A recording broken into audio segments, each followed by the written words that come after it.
बनारस में पैदा, पली, पढ़ी, बढ़ी और जुड़ी हस्तियों, विभूतियों की एक लंबी सूची है। मिथक और पुराणों की बात करें तो ब्रह्मा, विष्णु, महेश तीनों का ही संबंध काशी से है।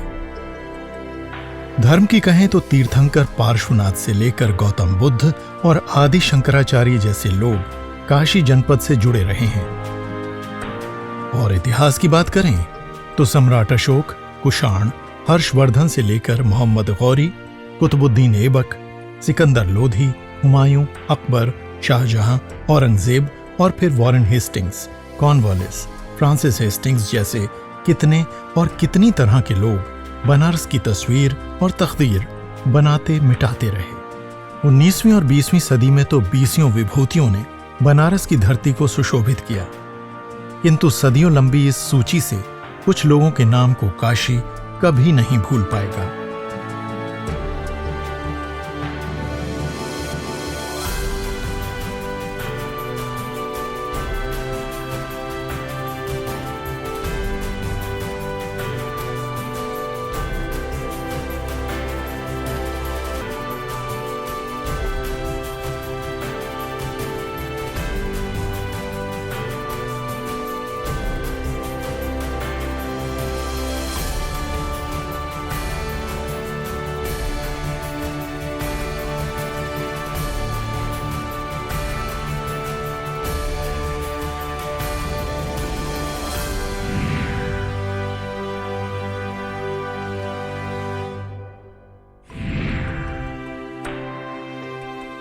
बंगाल की विशाल नाटौर रियासत की रानी भवानी ने कम उम्र में पति के मरणोपरांत एक कुशल शासक की तरह अपनी जनता की और धर्म दर्शन की सेवा की। अपने काशी प्रवास के दौरान रानी भवानी ने इस शिव मंदिर में शाक्त या देवी मंदिर बनवाकर काशी को एक नया आयाम दिया। मां तारा, मां दुर्गा, मां काली, मां विशालाक्षी के तमाम मंदिर बनवाने के अलावा उन्होंने शिवालय और गोपाल के पूजा स्थल भी बनवाए। शहर के दक्षिण में उनका बनवाया लाल पत्थर का दुर्गा कुंड मंदिर आज भी बेजोड़ है।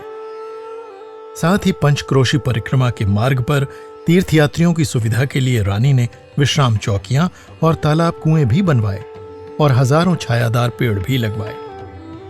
पूरे बनारस में 60 तालाब, 18 कुंड, 15 मंदिर, 500 से अधिक मकान और 4 घाटों का निर्माण भी रानी भवानी ने करवाया।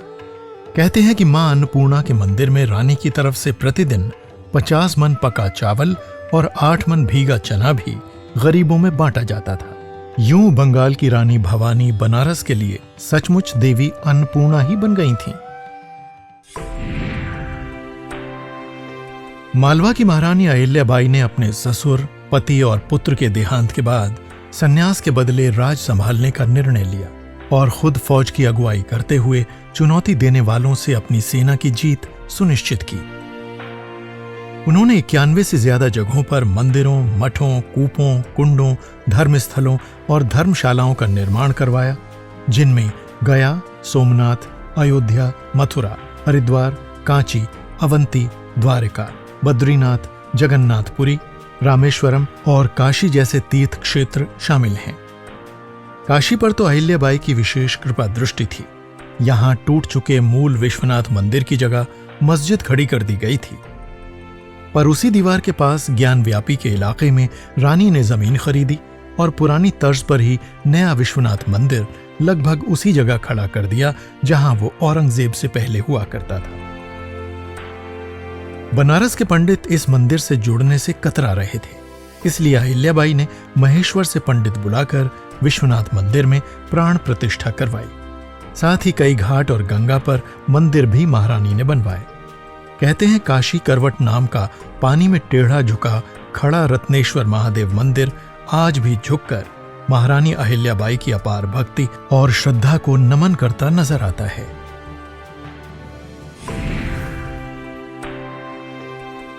लंदन में जन्मी एनी बेसेंट एक स्वतंत्र विचार की महिला थीं, जिन्होंने स्त्रियों के अधिकार के लिए कई आंदोलन किए। सन 1893 में शिकागो धर्म संसद में भाग लेने के पश्चात उनका मन धीरे धीरे भारत की ओर खिंचा और उसी साल वो भारत आईं। फिर उन्होंने हिंदुस्तान को अपना वतन बना लिया और काशी को अपना घर। काशी नरेश महाराजा प्रभु नारायण सिंह की दान दी एक जमीन पर एनी बेसेंट ने सेंट्रल हिंदू कॉलेज की स्थापना की, जिसका उद्देश्य था नए भारत के लिए नई सोच वाले विद्यार्थियों को तैयार करना। बनारस में डॉक्टर भगवान दास और पंडित मदन मोहन मालवीय के संपर्क में आकर उन्होंने श्रीमद् भागवत गीता का एक नया अनुवाद भी कर डाला। सन 1913 में एनी बेसेंट ने मालवीय जी के बनारस हिंदू यूनिवर्सिटी के स्वप्न को साकार करने के लिए अपना बनाया सेंट्रल हिंदू कॉलेज उन्हें दान में दे दिया और उसी जगह आधारशिला पड़ी काशी हिंदू विश्वविद्यालय की। 1916 में एनी बेसेंट के साथ लोकमान्य तिलक ने होम रूल लीग की स्थापना कर डाली।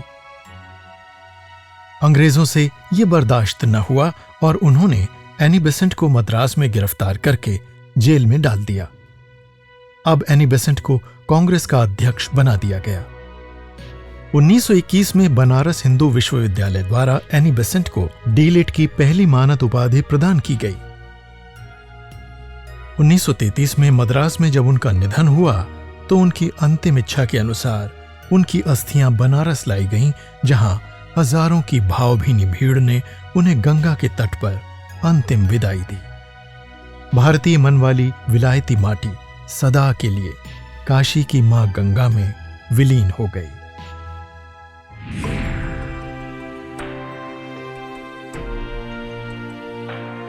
केरल के कलाडी में जन्मे शंकर अपने गुरु श्री गोविंद भागवत पद से आदेश पाकर काशी की ओर चल दिए। यहां पहुंचते ही अन्नपूर्णा का दर्शन कर शंकर ने उनसे भिक्षा में अन्न नहीं, ज्ञान, वैराग्य, सिद्धि मांगी। एक बार घाट पर एक चंडाल 4 कुत्तों के साथ मार्ग रोके खड़ा था। जब शंकर के शिष्यों ने अपने गुरु के लिए मार्ग खाली करने को चंडाल से हटने को कहा तो वो बोला, तुम किसे हटाना चाहते हो, शरीर को या आत्मा को? एक शिष्य गरजा, तुझे चंडाल। तो वो बोला, चंडाल और ब्राह्मण में कोई भेद नहीं। सूरज का प्रतिबिंब गंगा में हो या सुरा में, सूरज तो वही रहता है। शंकर तुरंत उस चंडाल के चरणों में गिर पड़े और बोले, जिसके जटाजूट में गंगा विलसित है, मैं उन महादेव को प्रणाम करता हूं। वो चंडाल शिव में परिवर्तित हो गया। तभी तो कहते हैं काशी में शंकर शंकर साक्षात। काशी को संपूर्ण धरती मानने वाले आदि शंकर कहते थे, वाराणसीम मेदिनीम, यानी वाराणसी ही संपूर्ण धरती है। पर वाराणसी छोड़कर पूरे भारत में एकात्मता स्थापित करने के लिए उन्होंने देश की चारों दिशाओं में 4 मठ स्थापित किए। पूरी दुनिया को वसुधैव कुटुंबकम के सिद्धांत से जोड़ने वाला ये अद्भुत व्यक्ति एक दिन अंतर्धान हो गया। किंतु वो तो स्वयं कहते थे, व्यक्ति नहीं, समष्टि महत्वपूर्ण होती है।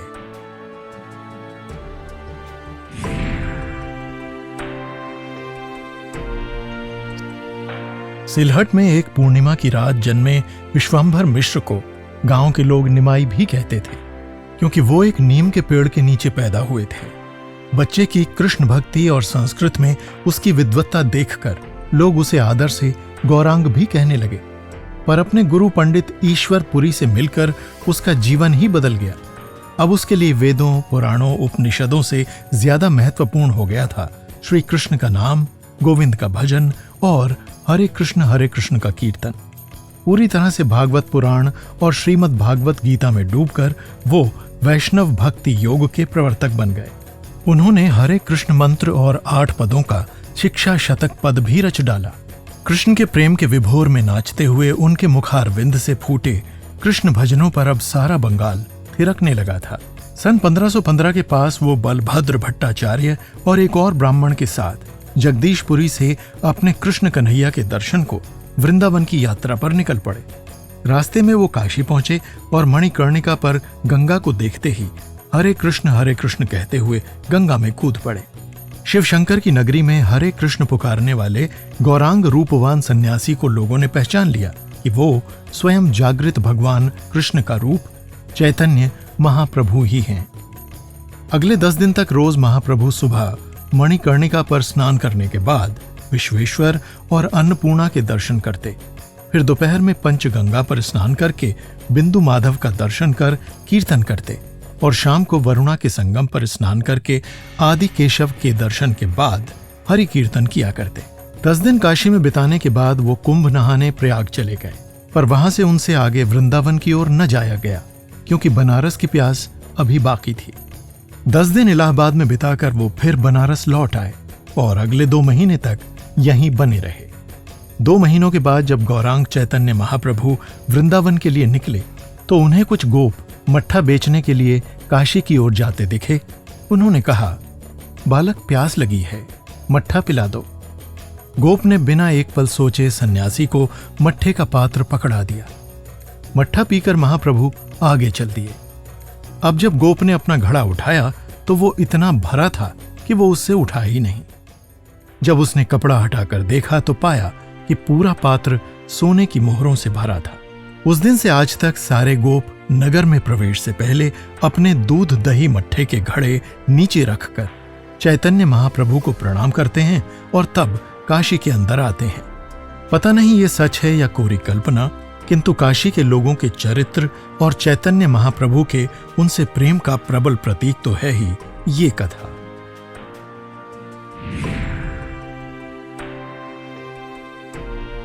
सन 1820 में टकसाल के काम में मदद के लिए जवान जेम्स प्रिंसेप को कंपनी ने कलकत्ता से बनारस भेजा। बनारस को देखते ही प्रिंसेप इस शहर की मोहब्बत में ऐसे गिरफ्तार हुए कि अगले 10 साल यहीं बसकर शहर को बेहतर बनाने, इसके प्रबंधन को संभालने, इसके बारे में लिखने और इसके दर्जनों रेखा चित्र बनाने में लगे रहे। बनारस का पहला सही मानचित्र, यहाँ के भवनों मंदिरों के विस्तृत नक्शे, काशी के आकाश में ग्रह तारों नक्षत्रों की गति का मापन, पूरे वाराणसी में भूमिगत नालियों का निर्माण और संवर्धन, बाढ़ में गंगा के पानी की निकासी का इंतजाम, टकसाल में ठीक वजन के सिक्कों की ढलाई, बनारस लिटरेरी सोसाइटी की स्थापना, ब्राह्मी खारोष्टी लिपियों को बूझकर अशोक के आलेखों के अर्थ समझना, बनारस की पहली सही जनगणना, मोहल्लों मंदिरों मस्जिदों तालाबों उद्यानों की सूची, खाद्य पदार्थों की खपत के आंकड़े, कर्मनाशा नदी पर सेतु बंधन और बनारस के दर्जनों ऐसे सचल सजीव रेखा चित्र कि लगता है कि इस गोरे बनारसी का अलौकिक अद्वितीय पावन पवित्र शहर बस अभी चल पड़ेगा।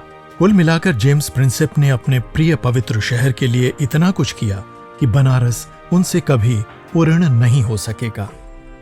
प्रिंसेप ने बनारस इलस्ट्रेटेड नाम की किताब 1833 में कलकत्ता से छापी, जिसमें यहाँ के घाटों, मंदिरों, मेलों, मकानों, बाजारों और आम जिंदगी के सजीव चित्रों के साथ उन्होंने सटीक शब्द चित्र भी लिखे। केवल 41 साल के जीवन में जेम्स प्रिंसेप ने भारत और इंग्लैंड में इतना कुछ किया कि उनके नाम पर गुलाब की एक नस्ल का नाम प्रिंसेपिया रखा गया। जहां भी प्रिंसेपिया के फूल खिलते हैं, प्रिंसेप की याद सबको घेर लेती है।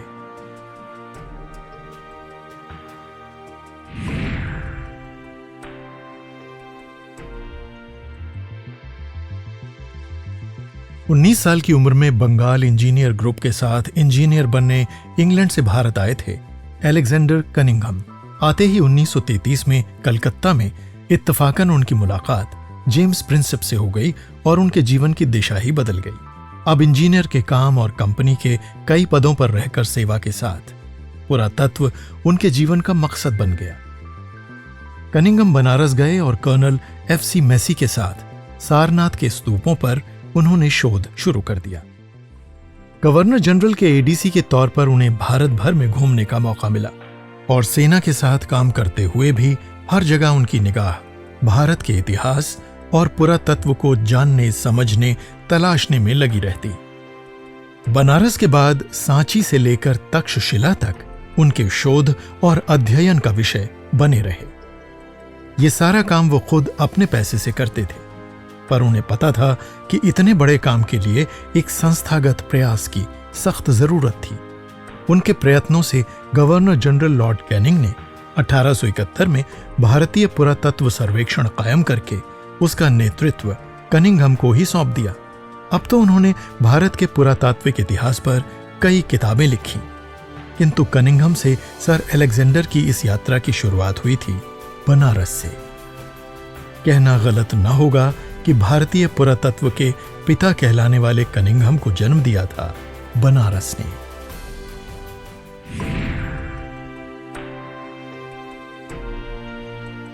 बनारस की विभूतियों में एक नाम है भारत रत्न महामना मदन मोहन मालवीय जी का। बचपन से ही संस्कृत, हिंदी, उर्दू, फारसी में निपुण मकरंद उपनाम से कविताएं भी लिखते रहे, जो अधिकतम बनारस की पत्रिकाओं में छपती थीं।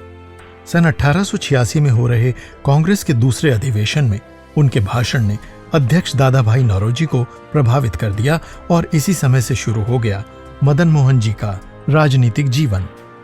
मालवीय जी ने हिंदुस्तान नामक अखबार का संपादन किया और वकालत के साथ साथ इंडियन ओपिनियन और अभ्युदय नाम के अखबार भी निकालते रहे। मोतीलाल नेहरू के साथ उन्होंने लीडर नाम का अखबार भी छापना शुरू कर दिया, पर धीरे धीरे काशी उन्हें अपनी ओर खींचने लगा। उन्होंने अपना जीवन ईश्वर भक्ति, देशभक्ति और साहित्य, शिक्षा, समाज सेवा में झोंकने का प्रण कर लिया। बनारस में आयोजित हिंदी साहित्य सम्मेलन के प्रथम अधिवेशन की अध्यक्षता करते हुए मालवीय जी ने कहा, हिंदी भाषा भाषी लोग बाकायदा हिंदी की शिक्षा लें, पर अच्छा यही होगा कि हिंदी और उर्दू दोनों को यथासंभव एक ही स्थान में लाया जाए। उन्होंने धर्म के आधार पर भारतीयों को बांटने वाले कानूनों का विरोध किया और बहुत से नए अधिकार देशवासियों को दिलवाए, किंतु उनके जीवन का सबसे बड़ा काम अब भी बाकी था। 1911 में श्रीमती एनी बेसेंट जी से मिलकर उन्होंने एक ऐसा विश्वविद्यालय स्थापित करने की बात की जहां छात्रों को विज्ञान और आधुनिक तांत्रिकी के साथ अपने धर्म और देश की संस्कृति भी सीखने का अवसर मिले। काशी नरेश से जमीन का वादा लेकर वो देश भर के राजा महाराजाओं और जनसाधारण से भी चंदा मांगने निकल पड़े। वो जहां भी जाते लोगों को गीता सुनाते और दक्षिणा में विश्वविद्यालय के लिए पैसा मांगते। 1916 में उनका सपना साकार हुआ और जन्म हुआ एशिया के सबसे बड़े विश्वविद्यालय का। उद्घाटन के समय वहां मौजूद महात्मा गांधी ने मालवीय जी को एक नया संबोधन दिया, महामना। महामना बीएचयू के पहले कुलपति रहे और फिर जीवन पर्यंत प्रॉक्टर। उन्होंने विश्वविद्यालय के अंदर ही एक भव्य विश्वनाथ मंदिर का निर्माण भी किया। नवंबर 1946 में जब महामना ने आंखें मूंदी तो पूरा बनारस रो पड़ा था। सारा देश शोक में डूब गया उस व्यक्ति के जाने से जिसने राष्ट्र को सत्यमेव जयते का मंत्र दिया था। 2014 में देश के इस हीरक पुत्र को भारत रत्न की उपाधि से सम्मानित किया गया।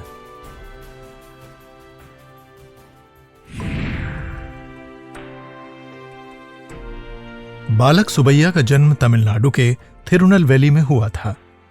कम उम्र में ही संगीत, भाषा, कविता पर उनकी पकड़ देखकर लोगों ने उन्हें सरस्वती पुत्र भारती का खिताब दे दिया। पर तभी 16 की आयु में जीवन ने मोड़ लिया और पिता के देहांत के बाद उन्हें अपनी बुआ के पास बनारस जाना पड़ा।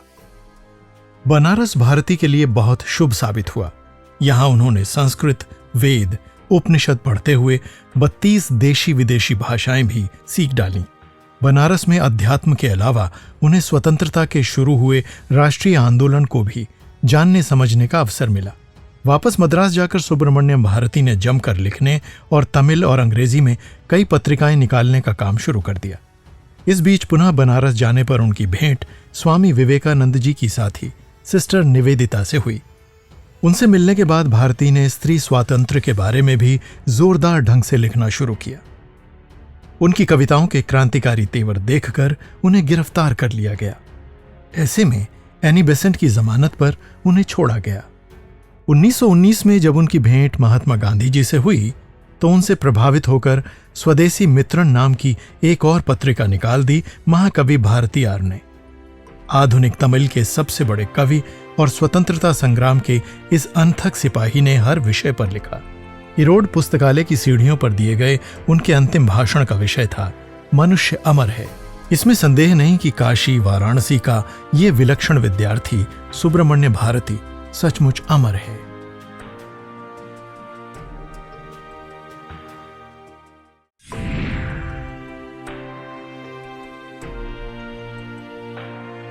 बनारस के पास रामनगर में पैदा हुए लाल बहादुर ने बचपन में ही पिता को खो दिया। अब नाना के घर मुगल सराय में उन्होंने उर्दू फारसी की पढ़ाई शुरू की। एक दिन मामा के हाथों एक निरीह पक्षी की हत्या के विरुद्ध 7 साल का लाल बहादुर भूख हड़ताल पर बैठ गया, जो कि उनका पहला अहिंसक सत्याग्रह था। 13 साल की उम्र में जब वो बनारस के हरिश्चंद्र हाई स्कूल में पढ़ते थे तो एक बार बाढ़ के समय कोई साधन न मिलने पर वो किताबों का बस्ता सिर पर रखकर गंगा में कूद पड़े और तैरकर ही विद्यालय पहुंच गए। किंतु इस मेधावी छात्र का गरीबी के कारण आगे पढ़ना मुश्किल हो रहा था। ऐसे में उनके एक अध्यापक ने खुद अपने बच्चों को पढ़ाने का काम लाल बहादुर को दिया ताकि वो आगे अध्ययन कर सकें। एक सभा में महामना मालवीय जी और महात्मा गांधी को एक साथ सुनकर 17 वर्षीय लाल बहादुर स्वतंत्रता आंदोलन में कूद पड़े। वो गिरफ्तार भी हुए पर नाबालिग थे तो छोड़ दिए गए। स्वतंत्रता वीर आचार्य जेबी कृपलानी के कहने पर उन्होंने काशी विद्यापीठ से शास्त्री की उपाधि तो ले ली, किंतु गांधी जी के अनुयायी बनकर आजादी की अहिंसक लड़ाई में ही जुटे रहे और जीवन के 9 वर्ष जेलों में बिताए। आजादी के बाद यूपी में पंडित गोविंद वल्लभ पंत की सरकार में शास्त्री जी को गृह मंत्री बनाया गया। अपनी अहिंसा की कसम के कारण ही उन्होंने पुलिस विभाग को लाठी न चलाने और उसकी जगह पानी की पिचकारी इस्तेमाल करने की सलाह दी। 1952 में जब केंद्र की पहली चुनी हुई सरकार बनी तो शास्त्री जी को रेल मंत्री बनाया गया, किंतु जब एक रेल दुर्घटना में कुछ यात्री मरे तो उन्होंने जिम्मेदारी लेते हुए तुरंत त्यागपत्र दे दिया। पर प्रधानमंत्री पंडित नेहरू न माने और उन्होंने शास्त्री जी को अपना अघोषित उत्तराधिकारी घोषित कर दिया और सन 1963 में वो देश के दूसरे प्रधानमंत्री बने।